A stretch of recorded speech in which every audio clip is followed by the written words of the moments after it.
got to be kidding me. $1.6 million for a tennis court and beach frontage. South Australia is way too cheap. That should be more like $5 million. And Troy wasn't in his element down there. Great place. For those of you that have got a few dollars, you just couldn't do better. Get rid of the beach house and buy that. Just one house does both.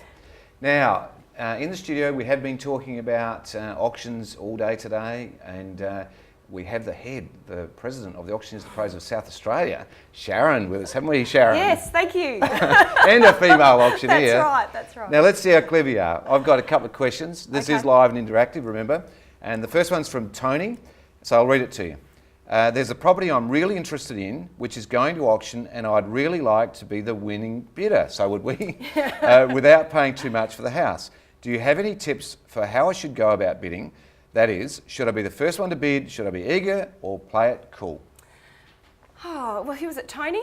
Yeah, it's Tony. Tony. Well, I would strongly recommend bidding boldly. Whenever anybody comes to me and says, you know, I'm going to an auction, I want to buy the property. Well, if you want to buy the property, buy the property. If you can bid boldly, be the first one to put your hand up, and quite often that can send the message that you've got more money than you might actually have. So you can scare other buyers off by being an enthusiastic bidder. So don't leave things to the last minute, because it just makes people think that you're indecisive. Now, Sharon, just further to that, what happens if all of the other sookies, I call them sookies, if they don't bid and one of you bid? Yes. How's the scenario for people so they know? Well, if you're the only person that's bidding, obviously you're in the best position to buy the property.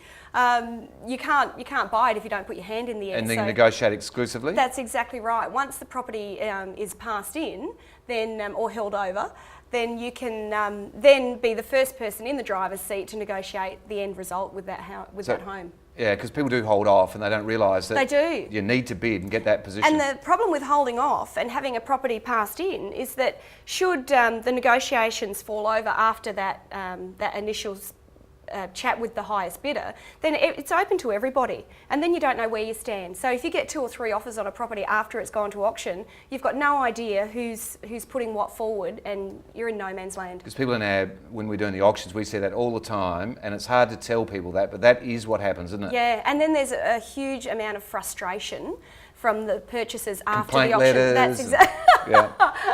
Yeah. So bid boldly and scare the opposition off is my advice. Okay, Alice. So this one's from Alice. Okay. I have to make a choice between an updated home in an older neighbourhood or a newer, larger home in a more modern neighbourhood.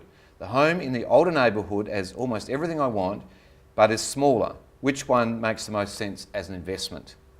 Well, if Alice is buying the home purely as an investment property, she's not looking to live there herself, then what I think she needs to consider is how much cash flow that she has on hand. So whether she needs that property to help her pay her bills or whether she's looking at a long-term investment. So if it's a long-term investment and you can afford to spend a little bit more on a property that's going to have a better long-term capital growth, then I think that's probably the best option. So really you need to look at your own financial situation. You might get a little bit more rent for the bigger home that might be out a little bit further. So if you need that day-to-day cash flow, then maybe the bigger home's better. If you're not that financially dependent on the investment property, then go for something that's got a really good long-term capital growth. Great advice, Sharon. And by the way, once again, congratulations on being the first one to break the mould, the female president of the Auctioneers and Appraisers. Thanks for coming on. Thanks very much. Okay, now let's go to hot property.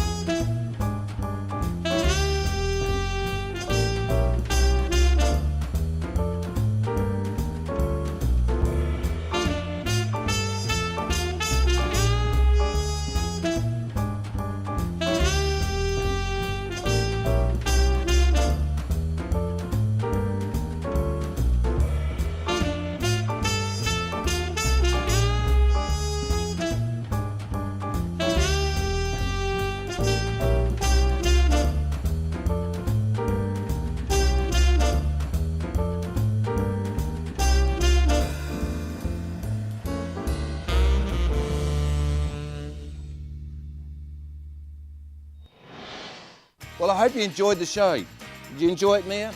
Now, for those of you that are around on Friday, remember 12 midday, we have our fireside chat. A little bit warm for the pizza oven, but not too warm for the fireside chat about property.